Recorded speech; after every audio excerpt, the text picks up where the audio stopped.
Okay. Yep. Uh-huh, uh-huh, uh-huh, uh-huh. I said uh-huh, uh-huh, uh-huh. This is episode 11 of the Prime Podcast. I am your host, Coast. That is your co-host, or also a host, Fats. Say what's up, Fats. You. This will be the second attempt at recording this podcast today because technology, robots want to fuck me in my ass without lubrication, and they want to ruin all of my fun. How do you like that? You know what I noticed? I noticed that you have a lot of homosexual humor. You know what I noticed? You're goddamn right. So, anyway, so we were talking before, and as many of you know, we had on a few episodes ago, what was that, 8 or 9? Eight, I believe. We had on episode 8, we had Big Chief Smash. He was the only person I had known at the time in real life that had the coronavirus. So we had him on the podcast, and we wanted to ask him a million bazillion questions about the coronas. And now he has made a recovery, so we had him back. So say what's up to Big Chief Smash. Hello. Yeah, I'm here. Sorry. I get very nervous now. It's all good. It's good to be back. Thank you for having me. I appreciate it. No, I appreciate you for taking the time out to talk to us. That's what I appreciate, you know? No doubt. So what's going on, Jay? How you feeling, man? I'm feeling great by comparison. I'm still a little on the fatigue side, but I think I've pretty much made a full recovery from this. There were some scary moments in the final few days of it. Right. But after, about 11 days straight of like 103 fever, with no real breaks or reprieve from that, I'm actually feeling really good now. I'm pretty happy I'm over it. That's dope, man. That's super dope. So, are you happy that you can taste and smell now? Yes. Oh my God. Yes, yo, fam. I did like $100 order of like just straight tacos and burritos the other day. It was glorious, man. I ate so much. I'm such a fat boy when it comes to tacos, but right. Man, the moment I realized I could taste again, I went all in on tacos. God bless Mexico, you motherfuckers. I love you. I like tacos. Yeah. My favorite. So, I had asked you before about the whole acetaminophen thing.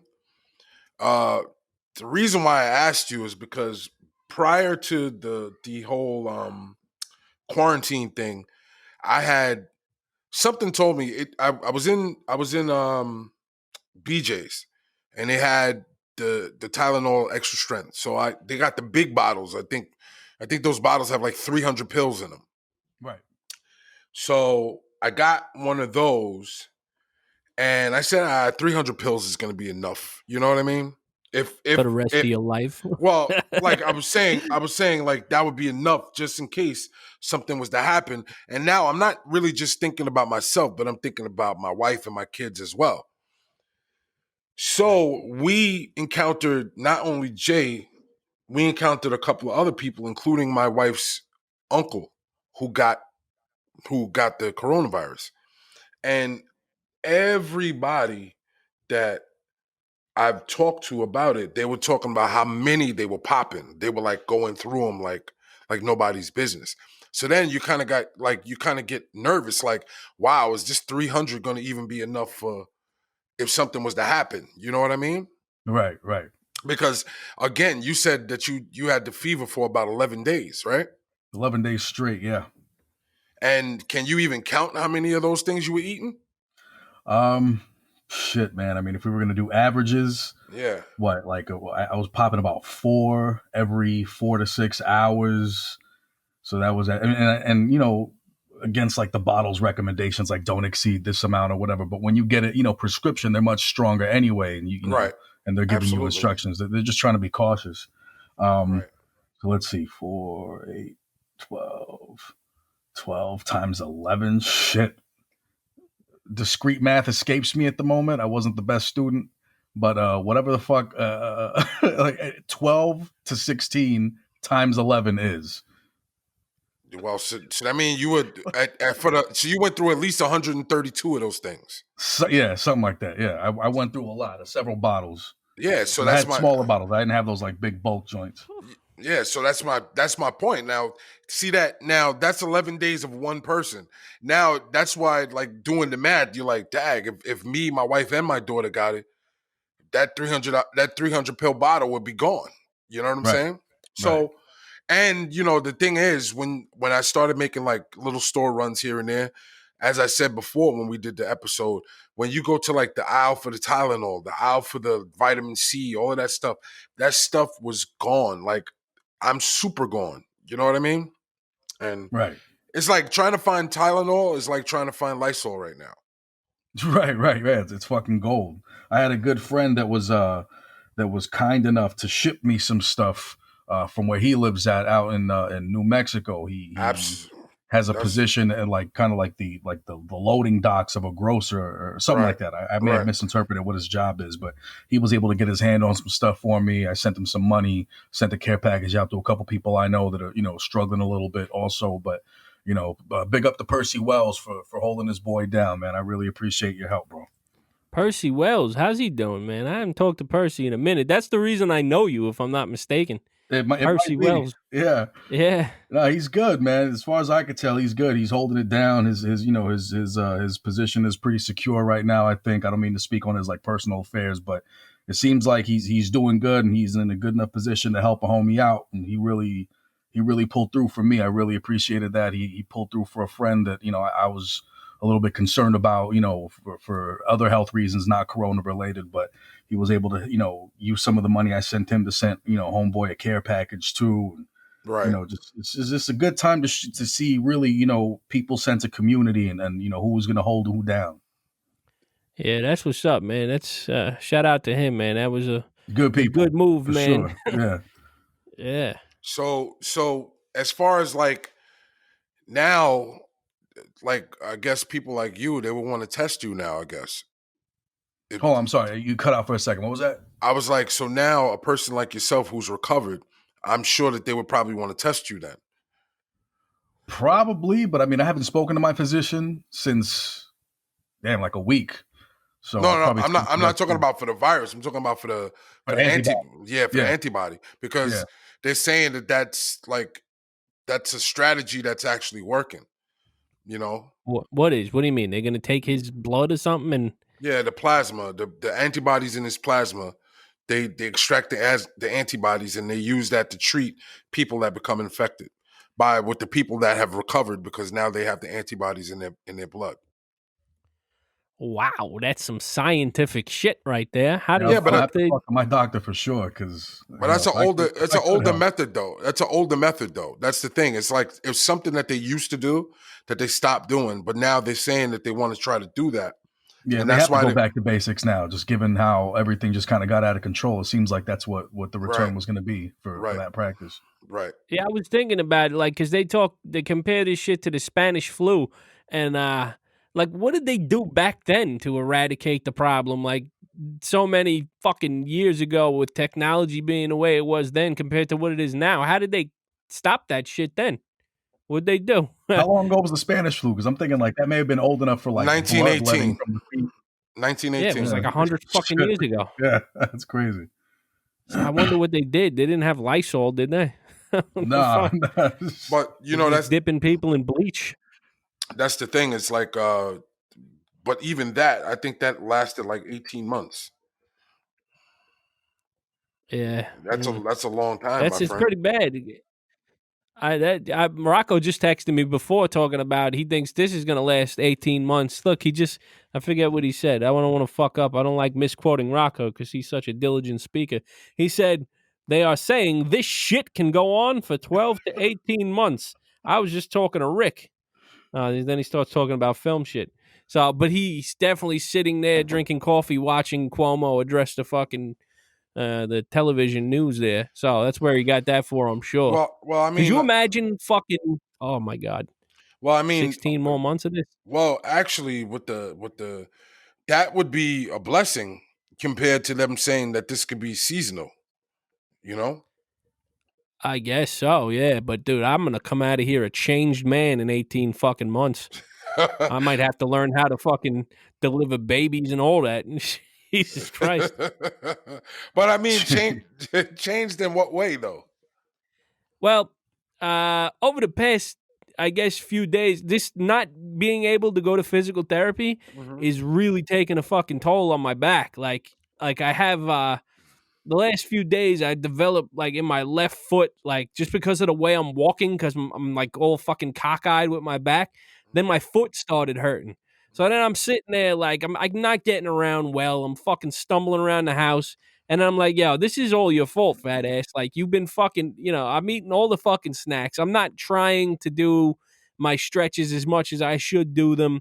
So over the last like 4 days, like since that shit started bothering me, I've really been doing the stretches and watching the shit I'm eating. So I think I'm starting to feel better, but I'm gonna start utilizing. I've been on the bike every day. I'm doing my stretches. I'm not eating like a fat pig, except yesterday was Easter. I allowed myself to eat a little bit. But Right. if I'm in this house for 18 fucking more months, and I'm gonna leave here with a 6-pack, there's no doubt about it.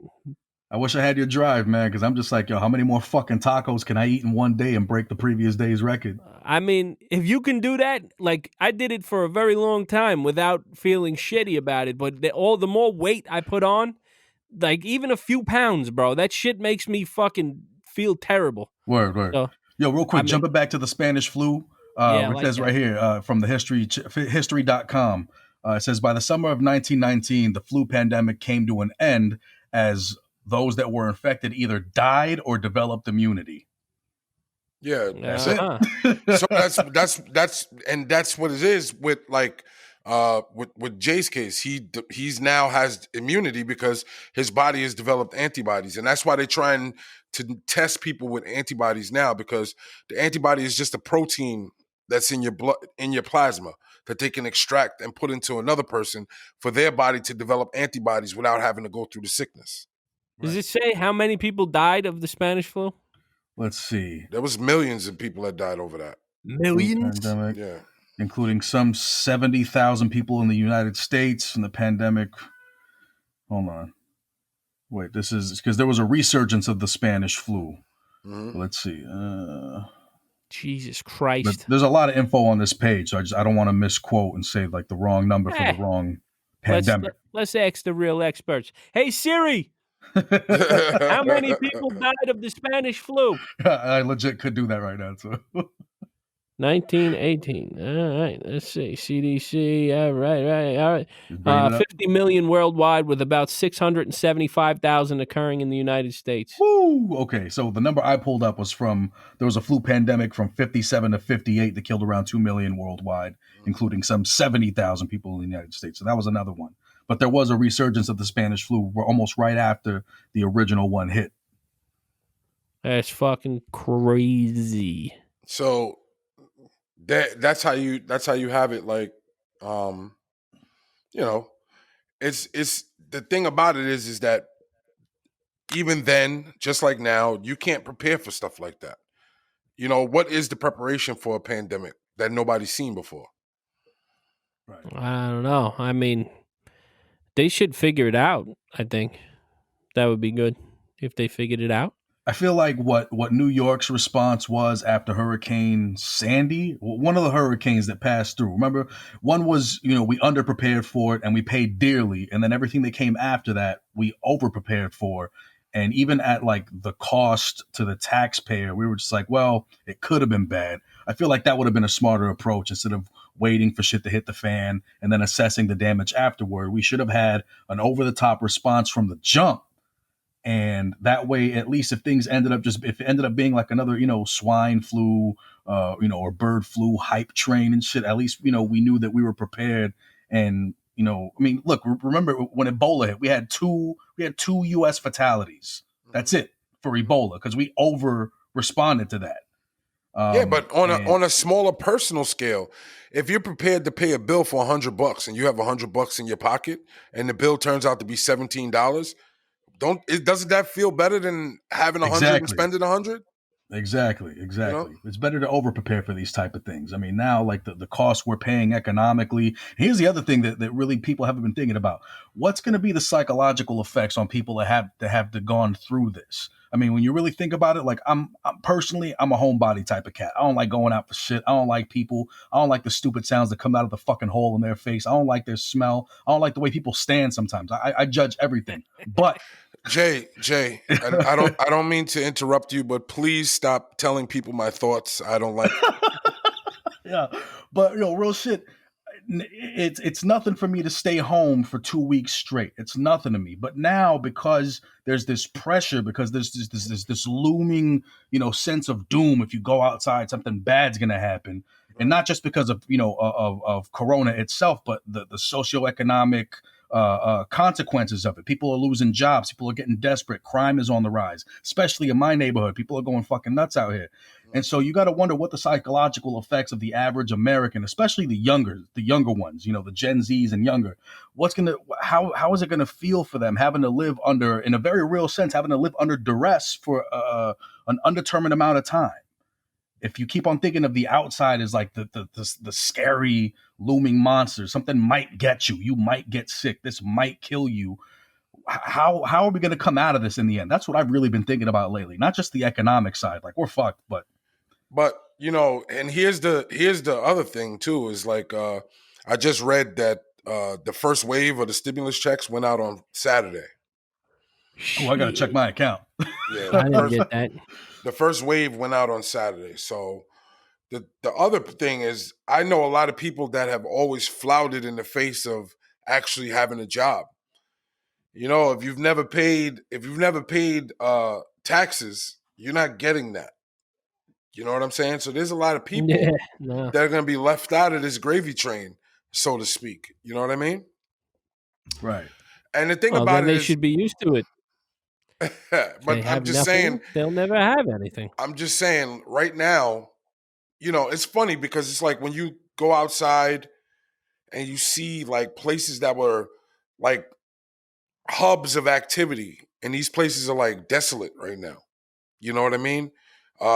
It's kind of like unnerving at times to see the actual uh, things that are going on that makes it real. Not only for the fact of people that are losing people, because like you said something that was very profound, Coast, last episode of like the people that you've seen that had to eat their words.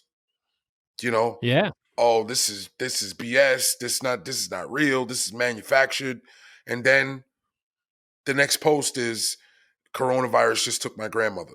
Coronavirus just took my aunt. You know what I'm saying? Right. And it's like it's a real thing that's happening.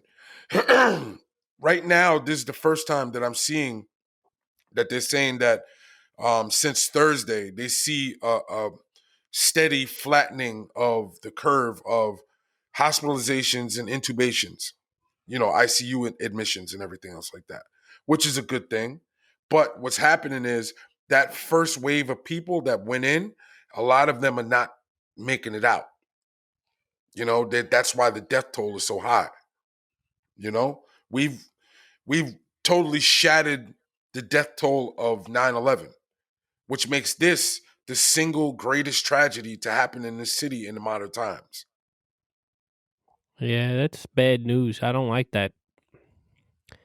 It's bad. But gratefully, we can talk to someone who is a survivor and have him give hope to the people that even if they were to come in contact with this virus, it's not an automatic death sentence. Exactly. That's the thing I think we talked on last time when we were talking about how media pushes the doom and gloom of it. But even with the doom and gloom, you come to Fordham Heights and people are still out here smoking hookah at 3 a.m. in circles of like 10 to 20 people playing dominoes. Like some people just don't give a fuck. Right. It's mind-boggling sometimes. Yeah, that's just more irresponsible than anything. But I mean, how do people learn? You got to touch the fire more than once. You're probably retarded, but like, I don't understand. Like, if you see people around you coming down with this shit, getting sick and dying, you can hang up the hookah for a little bit, but. Well, Takes all kinds. it's not mostly about the hookah. It's just basically people. Again, like I touched on before, most people in this country have this "I don't want to be told no" type of thing. You know, it's just like how I always talk about like our kids. Our kids would rather ask for forgiveness than ask for permission. You know, and that's just the mindset of most Americans. Most Americans just want to do what they want to do, how they want to do it, and when they want to do it. So to fuck with the consequences. I mean, like, and yeah, and but then those are the same people that want you to feel empathy for them when they're suffering. right. You know, Yeah. I don't know, man. We're in a very I, weird age, for real. Like it's the age of the contrarian. Like nothing really fucking matters anymore. You know, you can find 10 sources online that agree with your particular point of view, and that's what you cling to rather than like objective facts, you know, qualified data, shit like that. right? And because people say, well, you know what, like I have a view, and here's my opinion, and look, here's several links that back up what I have to say. I mean, it's the same reason we have this dumb fucking resurgence of fucking flat earth theory, and now people are saying that, you know, pigeons aren't fucking real because they've never seen a baby pigeon. Like, people believe this dumb shit. Like, these people, these motherfuckers find their way home every night somehow. Yo, that's funny. So I what did come to think of it, I don't it know if I've ever seen a baby pigeon. what did they feel that pigeons are they made in a 3D printer or something? No, they legit think they're like government built drones and shit for surveillance and things Oh like that. my word! Have Yo, these? these are grown fucking adults. These are like the anti-vax crowd. Like, these are some wild thinking motherfuckers. So wait, they don't think that pigeons are living, breathing organisms, is what they're saying. I mean, I don't know if they think they're robotic, but, you know, they do believe they're engineered and that they're for government surveillance. I My guess they've And never seen one smushed onto Lexington Avenue by a bus. exactly. There's no mechanics in there. or they've never seen one just drop out of the sky, like catch a heart attack in the air somewhere and just drop down. Kaplow! I don't Yeah, know. like they're just making some of these clubfoot, you know, like one toe pigeons and shit. You know what I mean? I've seen those. The unipigeon. It's Yeah. just one leg standing there, fat as shit. He said It lost its leg to the beatus. They ate too much candy or something. Right, something like that. Oh no, too much white bread instead of wheat bread. You know what I'm saying? Right. So Coast, getting back to your whole like changed man theory. You know, those were some nice J's that I saw you with. You know what I mean? Yeah, I'm gonna You enjoy and the those missus. around the house. Yeah. The thing about it is, you know, you got to get yourself together because you know they don't make orthopedic J's. I have orthopedic insoles. I didn't put them. I didn't put them in those shoes yet, but Orthopedic J's. I do. Yeah, I've been ripping the soles out of my Jordans for years now. They fucking the last, I'd say, 10 years of Jordans have been made the most poorly out of fucking ever. They just feel like shit. It's like you could feel the sole of the shoe. It's just not the same as it used to be. So I've been Right. putting insoles in them. So I'm not worried about that. It's not like I'm fucking going anywhere with them anyway. We wore it on Easter around the house. You know, it's You do a little crazy. Easter egg hunt? Yeah, we did. I sat in the chair and took pictures, but the kids ran around the yard fucking That's dope. picking up Easter eggs and shit. So your wife did boil the eggs. She boiled the egg. I boiled the fucking eggs, first of all. She asked me to do it early in the day. Right. And then they hunted for plastic eggs full of candy and coins. And then before fucking we ate dinner, and then after dinner we started painting eggs. When all I could think about is eating cheesecake and shit. We kept it real low budget over here. We had the plastic eggs. My daughter had like 6 of them from this little this little claw machine toy I got her for her birthday. Mhm. So she takes the little plastic eggs from those. She takes whatever candy we had left in the Halloween bucket that she's been chipping away slowly at. She puts it, she makes the shit herself. She has me hide them, and I'm just like, okay, now go. And that's what it was, and it was probably the saddest shit. Then her mom came over later, like a good parent, with a fucking Easter basket for her. And I'm just standing here like, I mean, I don't normally celebrate this shit anyway, but I was just like, okay, I got outshined once. Yeah. Well, It's all right, man. I mean, it's all, to be honest, with that, the whole Easter egg hunt and everything else like that. It's for the kids, man. It's like, Yeah, totally. it's like the thing about it is, and what sucks for a lot of kids now is that, I understand a child getting cabin fever. Like my son, like asked to go out for walks like every day. He's like a puppy now. You know what I mean? Oh man. It's like, Where do you go? You take him just around the block and shit? here's the psychological thing about that. He asked me for a walk. He wants to go for a walk. But him, because he's a spoiled little person, he has like more vehicles than everybody else. He has like at least 3 cars in my garage right now, Power Wheels, and then he has like 2 of them upstairs in his room. So his idea of going out for a walk is, can I go take one of my cars and ride it around the block while you walk? That's some fly shit though.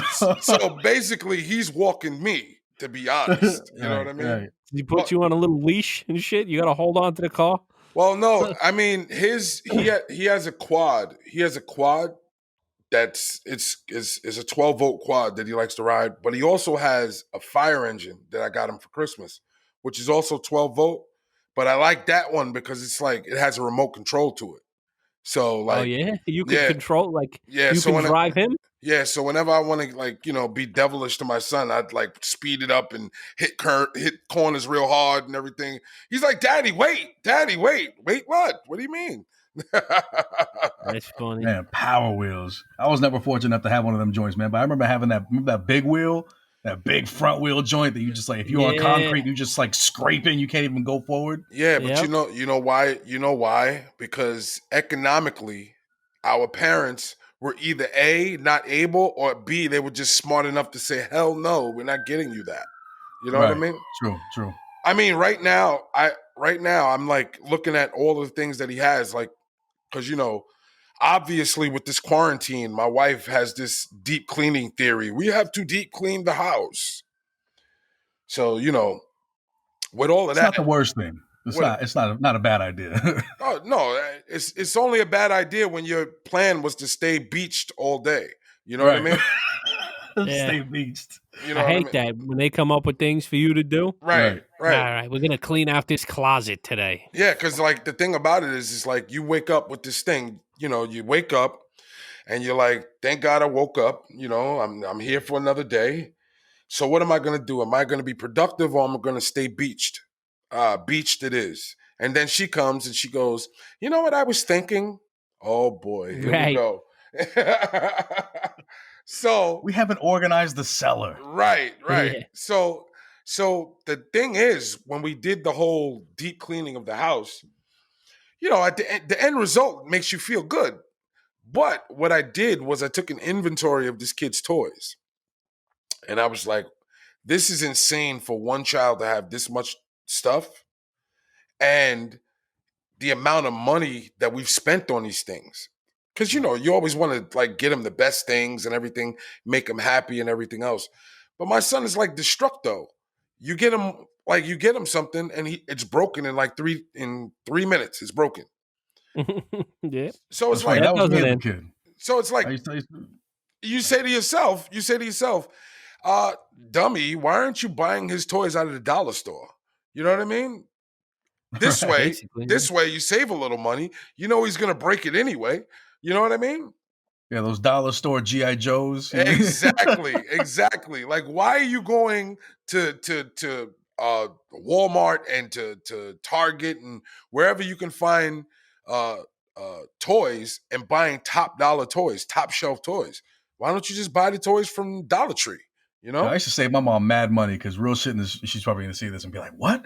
But I used to go to swap meets and I would steal G.I. Joes that were on sale, like classic toys. They were out there selling like the old school Star Wars joints and old school G.I. Joes. Right. I'd go out there just pocketing them. And then I would go home and, what I always did. I was a tinkerer when I was a kid. I would take, figurines apart and reconstitute them with pieces from other people and make them look better or whatever. And, customize all the vehicles. And I was tearing toys apart, but my mom wasn't paying for a lot because I was stealing them half the fucking time. Oh, man.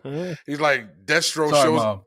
Destro shows up with Snake Eyes' arms and stuff, you know, like that. Yeah, shit like that. Yeah, because with a lot of those early GI Joes, they had the same components. All you really had to do, they had one little screw in the back. You Right. take that out. There's like a little rubber band loop that hooks the hips up to the upper torso, and then you can just take the body parts and swap them around. It wasn't until they started coming out with like the 3-inch joints that had like karate chop action, all that other bullshit, that the mechanics got a little complicated. You couldn't do it to every figure, but that's what I was doing to like all the old school ones. Right. So you'd have Zartan, or you'd have Tomax and Zaymot or whatever, the twins, and I'd be swapping arms and legs around and put Cobra's hard helmet mask on somebody else's body. It looked dope. It was fun as fuck. That's how I used to get down with toys. Yeah. That's the thing about it is that as a parent, we don't we understand that the main basis that we love, it's like a drug to see your children happy. Definitely. I mean, Coast and I talk about it all the time, and my daughter will listen to this. We talk about like our older children all the time, and I always say this. There's times when I know personally that she doesn't deserve to be rewarded for something, but it's like you can't resist seeing them excited and happy about getting something. Oh, I could resist like a motherfucker. Are you kidding me? Yesterday when I was taking them fucking Jordans out the box, Goddamn. my son was in the kitchen Sorry, and he with was the runner. looking. He's looking at me take the Jordans out, and he's 13. He has a slight interest in Jordans. I get him a pair of Jordans and shit for school and everything. Right. But I could tell he's looking at me, but then he looks at his feet, and he's got these shit-crusted Jordans that I bought him a few months ago on. And it's like, now you understand why. Like, I could have just bought the whole family the same shit. It would have been cute.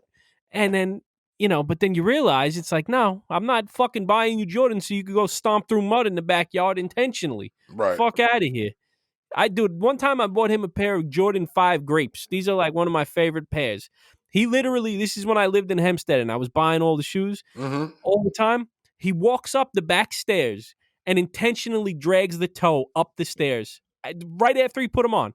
Just dragging the toe up each foot, dragging the toe on the fucking cobblestone stairs. Right. I was like, yeah, nah, that's it. You're going to get the bare minimum of shit from me. You got a pair of sneakers, they don't have holes in them. Rock out, bro. After that day, that's it. You can't. What did fucking Chappelle say? They should have never gave you nothing. Yeah, but check it out. You know what it is with these children? You can't threaten them. You know why? In our day, yes. In our day, if we did stuff like that with good clothes, then your mom or your dad would just tell you, all right, so the next pair of sneakers you get will be off the table. And they never do they even sell shoes like that anymore? What? Like those off the shit? them Yeah. Depends where you go. You could get some no-name bullshit, but it's gonna fall apart easy the way they beat the shit out of them. That's why I buy him a nice pair, but I don't buy him a nice pair every 2 months. Like, you're rocking those until they're fucking dead. Like, right. He has a nice pair of shoes if we have to go somewhere nice. He has, backup pair, the older pair, but I'm not just buying him kicks for sport because you don't appreciate a fucking thing. Like, that's why I'm glad I was never a sneakerhead. I put my money toward other goofy shit. You know what I mean?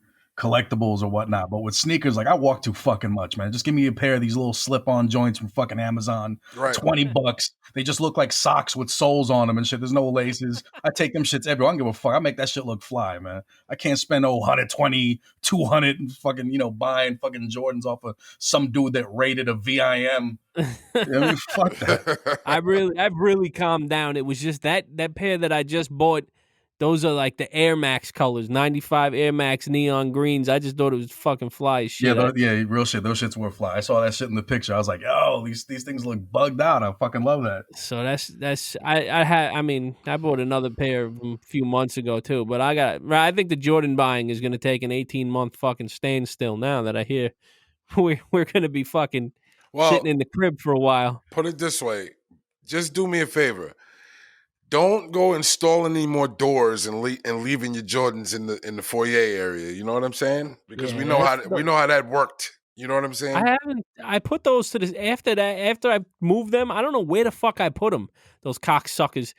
For Jay, who doesn't know, I had a new front door installed in my house, and these fucking assholes are in the front installing the door and sanding and chipping wood. I look down and my fucking shoes look like a goddamn powdered donut. Like Oh the shit. second day after I bought them shits, just sitting like, you don't see that, homie? Like, I'm paying you fucking all this money so you could fucking douse everything in the But front of my house but with dust. Jay, Fucking it's not. sawdust. But it's not even that. It's the fact that those were the midnight black ones, the all black on black. So all of that dust and dirt, it just even looked worse on all black. Yeah. You know what I mean? True. It's True. crazy. Fucking jerk offs. I think they were just hating subtly. They were like, fuck this guy. He's sitting at home. It's a work day. He's got new Jordans. Just Fucking leaving his cocksucker. Jordans out in the fucking. So Jay, what have you been watching since you've been, infirmed? Man, I mean, basically, what it's just me and my daughter here, so she's the boss. So most of the time when we're watching things, it's I'm making sure it's something she can also enjoy. I can't really go too much into the things I want until 2-3 in the morning after she's like knocked out. Right. But for the most part, man, it's just typical household here with a kid. It's, Disney Plus and YouTube videos, The Annoying Orange, Corey Kenshin, all the things that kids watch that, all day. Yeah. That's all for the my living room is completely consumed by fucking Dora, fucking Mickey Mouse, Minnie Mouse's Boutique, fucking Sesame Street, all that. It's bullshit. I can't watch anything I want to watch unless I look at it on my phone. I can't watch until she falls asleep. Me and my wife just got to sit there and watch this shit. She loves it though. True. So we let her rock out. So But there's a new episode of the Tiger King, a wrap up. Did you see that shit? I saw it. I didn't watch it yet. It's pretty funny watching Joe McHale just kind of be shady with everybody he interviews over the phone. It's real funny. He takes little pot shots at almost everyone. Yeah, that was great. I love Joel McHale. I think he's a funny fuck, that guy. Oh, he is. He's funny as shit, man. Yeah. But it was interesting. He's like, fucking Netflix sent me an iPhone 11 and fucking told me to record it. Like that's what they have to do now. Motherfuckers. Are you serious? Yeah. They all did. They all had like AirPods on and filmed their shit on an iPhone, and then somebody edited it. Like, they put little backgrounds and shit. Look good. Wow. You would never, if he didn't say something, I wouldn't have really even thought about it. So basically, the wrap up. What were they saying? He's just talking to all the characters from the show, like just catching up with them, asking them how's life been since your newfound fame, and how do they feel about the way they were portrayed in the documentary, things like that. It was interesting. My favorite question. Is that my the one? Favorite question. He was asking like when the movie comes out, who do you want to play you? He was asking most people that. That was pretty funny. That was funny, yeah. Is that the one where the guy Joe Ranke, the one that had no legs? He said he left his wife and he's doing like some race car stuff or something like that. I don't remember him talking about his wife. I know he's seeing somebody. He's got a girlfriend now, like in the Netherlands or Norway or some shit. Oh, he's gonna be on 90 Day Fiance. Something like that. Yeah, maybe. Yeah. Oh, there's gonna be like cross reality show jumping with these cats moving forward. Yeah, he's gonna be on 90 Day. We started watching that, Coast. Did you watch it last night? I didn't watch it. The newest episode? Oh, no, bro. Dude, that motherfucker Big Ed is a stupid bastard, but that's my dude right there. Don't you know? Fucking idiot. Don't you know that guy? I don't know him. I went on Instagram Live with him and talked to him, but he's a sweetheart of a man. But he's fucking like when you watch it, he needs his own TV show. Just looking at this fucking guy, you know who I'm talking about, Jay? Have you ever seen this guy? No, I've only heard about 90 Day Fiance from like other people telling me about it, but I guess I got to check it out because it sounds like a shit show. He's like this 50-year-old dude. He's 4'11" and about 250 pounds. So he's me. No, when you look at you in the picture, it doesn't dude. This dude has no neck. His head is screwed to his shoulders, and then it's just fat pushed up. Like probably what I'm gonna look like when I'm 39, but it makes for it makes for amazing TV, bro. It really is. I thank God all the time that he made me like tall and fat and not short and fat. That's one of the things I fucking am very thankful for. Yo, being Like, short and fat is no picnic. I can attest to that. nah, I can't imagine it would be fun at all, bro. Like it's like the double fucking whammy and Man, bald God, too. looking for jeans in my size and shit. It's like you're shopping for a fucking circus midget. Like it's the worst. Oh, What do you or like? 28 insoles, inseams. I'm just. yeah. Like the legs can't be like longer than 30. You know what I'm saying? But like I'm like a 44 waist. No, really? You know, I'm a big cat. Like it doesn't look like it. Somehow my body just kind of. I think I'm more boxy in shape. I know dudes that are way bigger than me. They look fluffy as shit. They're round, very corpulent gents. Good people though. But That's a good word. I weigh word. way more than them, and they look bigger than me. So I don't really know how my body carries it. But like I got a big waist, thick thighs. I mean, I'm fucking Missy Elliott over here. Like I'm pretty proud. I'm fly. I'm rocking that shit. I don't think I never met you in real life, but when you told me that you weigh how much more you weigh than me and how much shorter you are, I'm like, how? It doesn't look like it in pictures. It really doesn't. It really doesn't. I don't really. People are like, "Oh, well, muscle weighs more than fat. You were an athlete back in the day, or whatever." I'm like, I don't know how much of that is true in terms of like what I've carried over from like when I used to box or whatever. But I'm a short, stocky cat, and I'm way heavier than I look. Like I'm close to three. I'm close to 3 bills. Real talk. That's fucking nutty because I'm 6 feet tall and I'd be fat as shit at 300 pounds.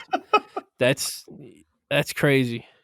Yeah, I look like a hockey puck, bro. Like I'm just this little thing, just round. Yeah. Listen, here's the thing. Has that ever hindered you from being with the ladies? Never. Doesn't matter. Everybody who knows that don't matter. Because think about this. Coast has been flouting that he is the most like the fattest guy with sex appeal on the planet. As long as I've known but I'm handsome as shit though. But no lies detected. You know what I mean? Many ladies would say I'm irresistible in the charm department. You think so? I mean, I've always been, you know. I have this gift. I can talk. Oh, that's what it is. No, I'm talking about just off of face, like looking. You haven't opened your mouth yet. You just walked in the room. No, wait. See, this is the thing, though. I convince them that I'm good looking. They start questioning. I can see the turn when I'm talking to them. They're like, "Shit, would I fuck this fat mother? I would fuck this fat motherfucker. Oh my god!" No, see, you're relying. So now you're relying on you talking to them. I'm talking about when you walk in the room. Before you utter a word, what do you think the first response is when they see you? Me now or me? Because when I was younger, I was in great shape, so it was different then. But now, I think you now walking into a CVS, and there's 3 very voluptuous, good-looking women. One at the register, one is the cashier, and one is the pharmacist. And they all look at you at the same. They all look at you at the same exact time. All right, so this is the thing about that. Now, what is the age of these women? Because it's different for all of them. And a cougar will look at you like a snack, but maybe not so much like the college student. Right. If it's a young woman with daddy issues, maybe. All right. Okay. All right. Obviously, you know, my wife is fucking 8 or 9 years younger than me, depending upon the time of the year. So, you know, I was able to turn her into a fucking chubby chaser. But this is the thing. So if I'm in like if I'm going wait. So in this experiment, we have these 3 women. One is in their mid-30s. The cashier is in her 20s, and the customer is in her mid-40s. All right. So and they're all drop dead gorgeous women. They're all very, very voluptuous, good-looking women. And they all 3 look at you at the same time. You walk, the doors slide open, you walk in, and they all see you at the same time. All right, what am I wearing? The same the same outfit that you had on yesterday. Nipple tassels. All right, yesterday I was just wearing a fucking. All right, so you were just regular. You were just regular. I was just. All right, now the most important question here is: do I have a wedding ring on? Your hand is in your pocket, so they don't even know. Your hands in your pocket. I can't just be walking around with my hand in my pocket at all times. And this is the thing, though. Women, there's a certain vetting process that a woman will go through, and there's a checklist. She'll follow me around the store looking for my hand to come out to see if there's a wedding ring. Yeah, on. but right Because, now, I'm talking about the first moment in time that you walk in. The first moment in time. yeah, I'm the 35-year-old and the 40-something-year-old. They would look at me and decide, yes, I would fuck him. Yes. Because I'm a handsome fucking guy. So you're saying just off of GP, as soon as they see you, they would say that. Yeah, women like big men. Don't get it fucked up. You got married, right? You like when you're a fat fly motherfucker. They like it. Okay. They like that shit. So now, what about the cashier? What does she do? I'd have to make her laugh and talk to her, but she would eventually be fucking hiding my baloney from the cops. Hiding my baloney from the cops. I would tell her. I'd be like, hide this. The cops are coming. And she'd be like, oh my God. She'd laugh and then she'd sit on it. Does your baloney have a first name? Yes. It's Little Phil. I mean, this is an experiment that there's many factors to. So what other factors would you add to this? Like there's a certain element of woman that I would appeal to yesterday. I had a hat on, I had a t-shirt on and like jeans, and I looked put together. I was wearing a nice outfit. I matched. But if I was going somewhere with my wife and I had a button-down shirt on, I had fucking my wedding ring, my hair was slicked back, and I had a pair of slacks on, I look like a business tycoon when I dress like that. And I'm fucking drop dead gorgeous. So it's like, then they'll look at me and be like, shit, would he even fuck me?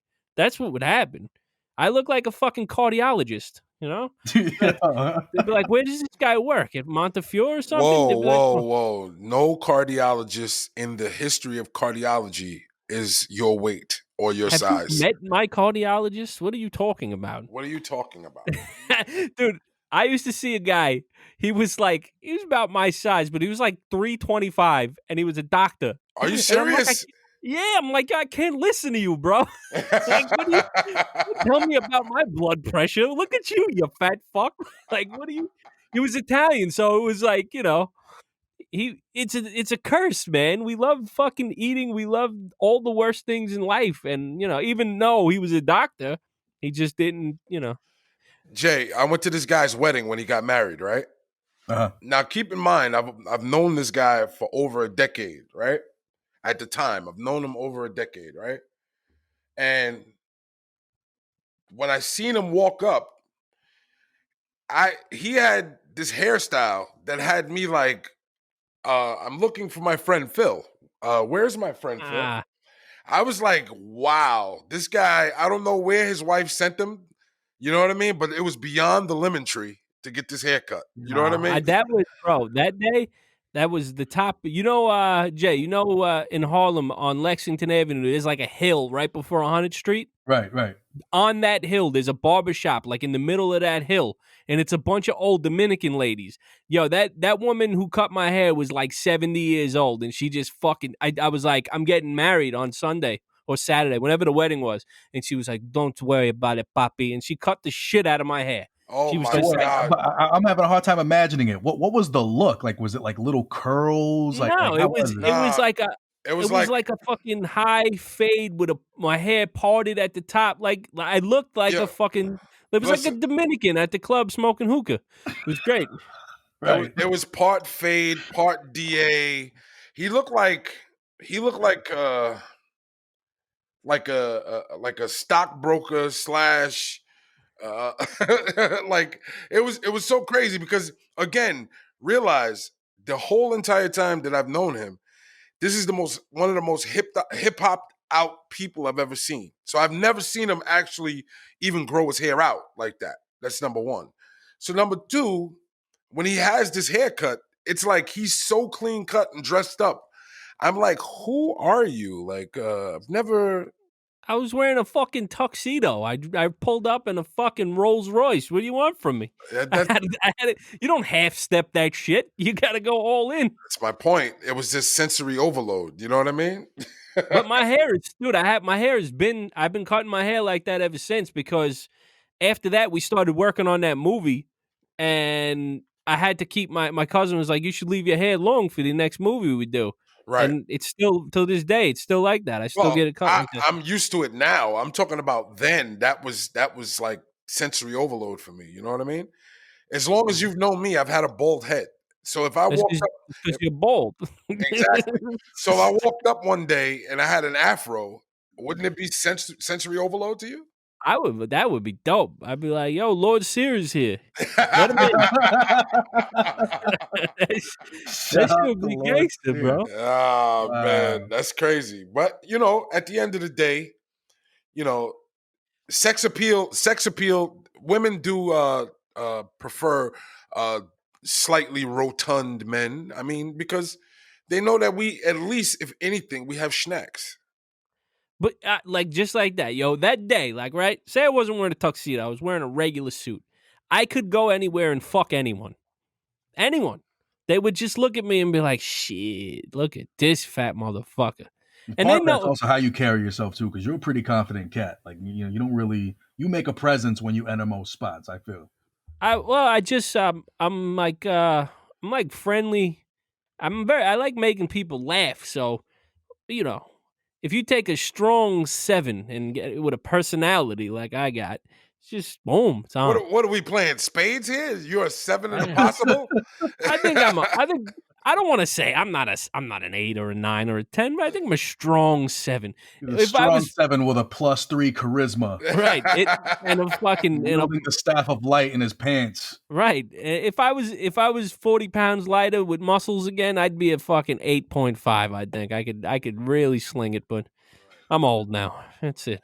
I hung up the dick. Hung up the dick. I was having this conversation with my second wife, my wife's wife, and she's like, she wants to meet a man and fucking get married to her own husband, Of and course. like and she meets these fucking guys, and I try to talk to them about it, and I'm like, this is what you got to do when you meet these jerk offs.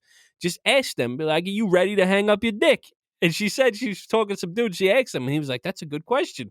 But that's what it is. It's like when you're like, you don't admit defeat, but you're like, this is the last place I want to put my penis for now. You're like, all right, I could do Throw it that up with over the this one. fireplace mantle, just Yeah, there no, for you just display you and like shit. you give it to him in a little box. You're like, here you go, this is yours.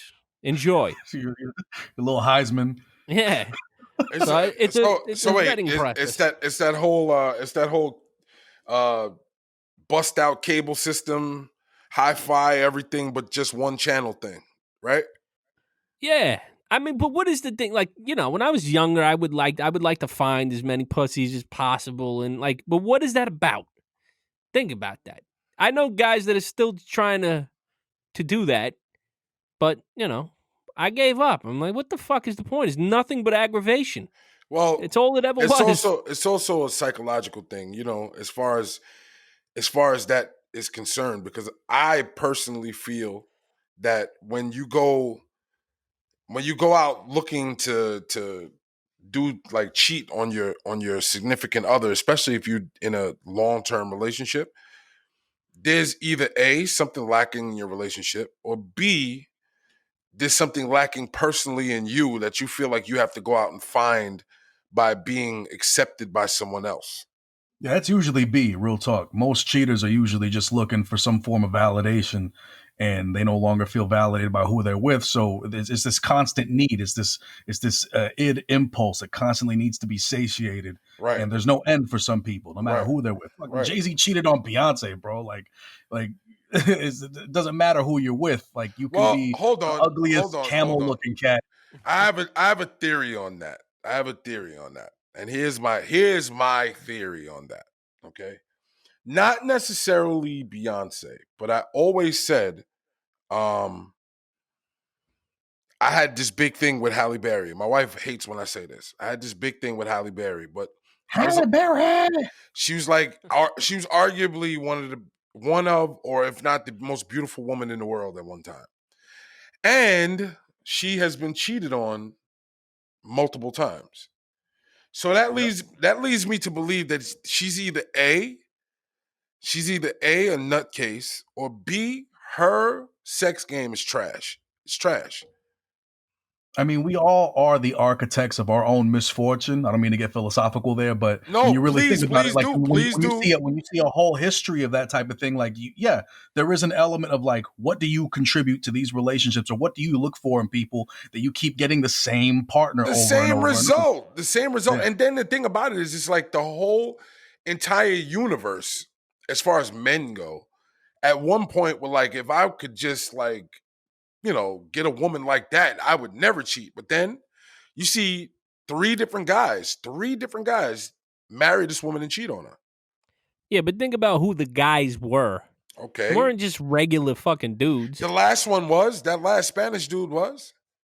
Yeah, but when that sort of ups your fucking profile when you get with her. it really So does. so it's like Your things credibility shoots way up. You way right. up. You're fishing in circles you weren't fishing in before. And All you right. and people are like, dude, this guy must have a fucking magic cock. Halle Berry's fucking him. So bitches naturally they're like, yo, I need to fuck him too. He's something about him. Holly wants to fuck him.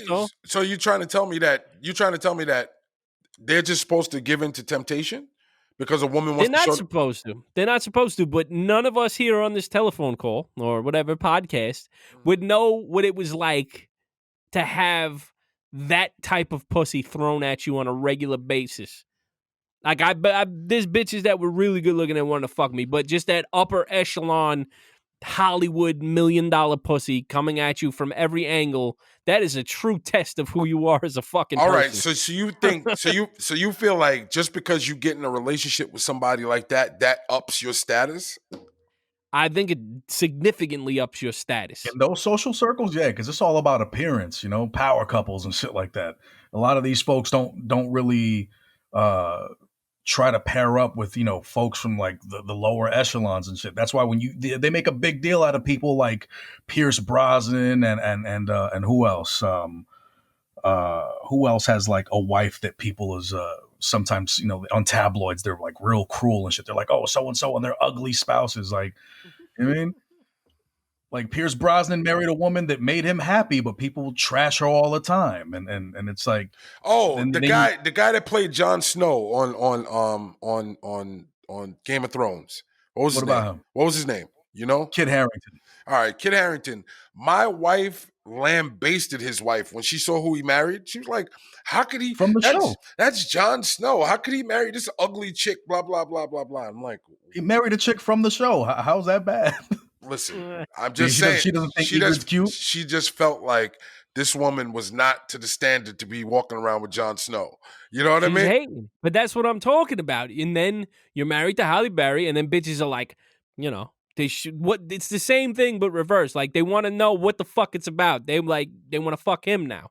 So it's the same shit. Oh, so they saying you saying they just want to sample. They want to see. They want to know. They're like, why the fuck is this bitch marrying that dude? What is so special about him? My vagina needs to find out. All right, so now here's the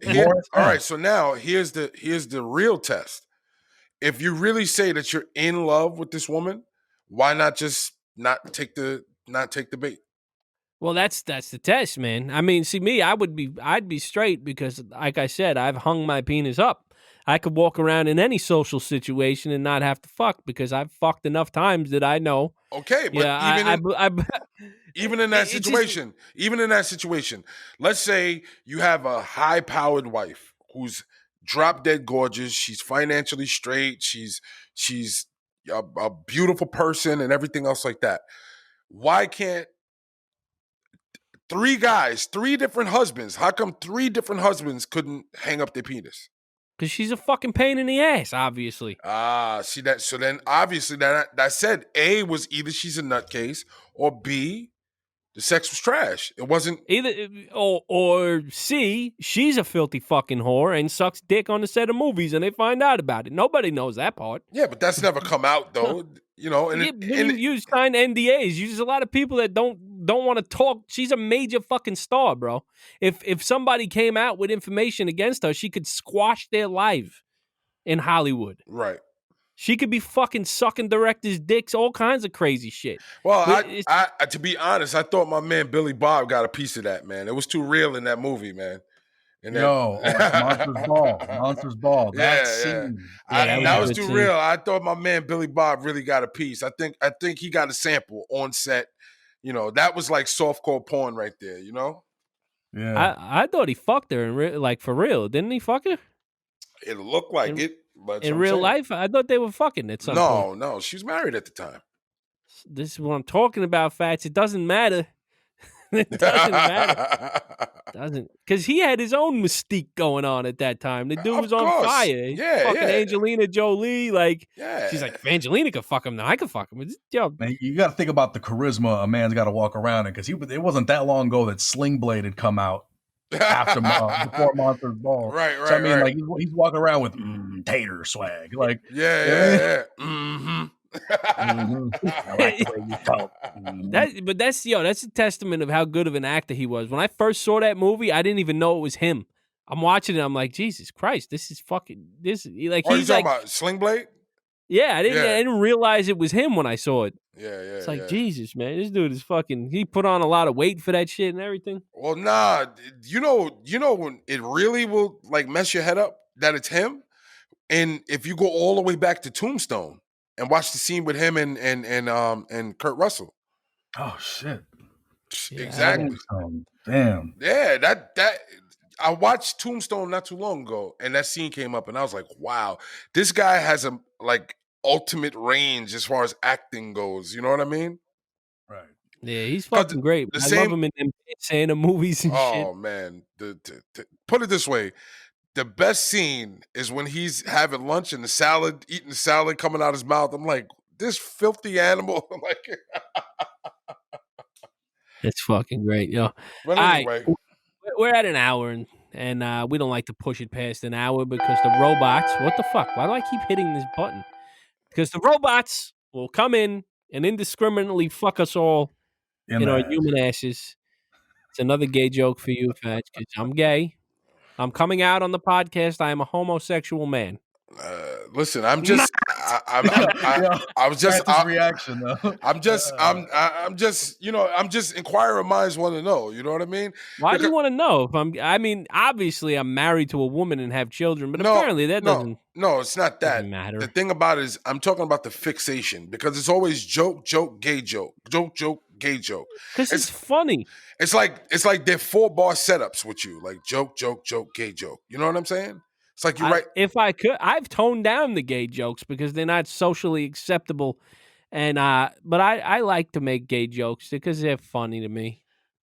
I don't know. Same as shit jokes and all kinds of like a difference. Like there's one thing to make a joke about gay people, which is what's not socially acceptable. It's another thing to like place yourself in a narrative that makes you the gay person in the joke, and then people are like, "Oh, he's comfortable with himself" or whatever. Like he doesn't trip about that type of shit. That's two different types of jokes, right? I mean, I don't try to make fun of gay people, so that's why I'm not gay, so I'm not making fun of any gay people. That's how it works to me. Shout out to the gay folks. Shout out the gays. And I don't know, where else were we going with this? Well, I thought we were wrapping up so you can go and make another trip to the bathhouse. You know what I'm saying? Oh, yeah. Did you see? After I named the last episode, it was like, what was it? It was no, the one before that. It was like I forget what I called it. It was like bathhouse something. I don't know. And then I thought of a better name, and I wanted to rename it, but I didn't because it would have been funnier. I was going to name it Bed, Bath House, and Beyond. Oh. But see, there you go, being amused again. I thought you weren't going to discuss ideas over the airwaves. Now somebody's going to take that. And you know. They could take it all. Listen, I am an unlimited resource of fantastic ideas that I never really apply. I apply my good ideas maybe fucking 10% of the time. I'm really working towards at least bringing that up to like 15%. We'll see. I don't know. Well, all right. Yo, Jay, thanks for talking to us, man. You gotta we gotta like set up to talk to you more often, man. You I would love that. And not under the circumstances that I have to catch a fucking virus, but I'll do it if it gets me back on. Yes. Nah, yes. you can come on. We got to start. You could be like our field. You remember Howard Stern had Stuttering John? He used to go out in the field and do things and then come back and report. Let's find something for Jay to do that his specialty is in. Yeah, and we'll bring him on. It also could- works because I do have a stutter, so you know. Did Hey, he? I hey. didn't realize that. Hey, listen, I've worked on it. we'll have him put on his slip-ons and go out there and do some field work. Right. That shit is funny. All right. Slip-ons with socks. There you go. You know what I'm saying? Keep it real Fordham Heights.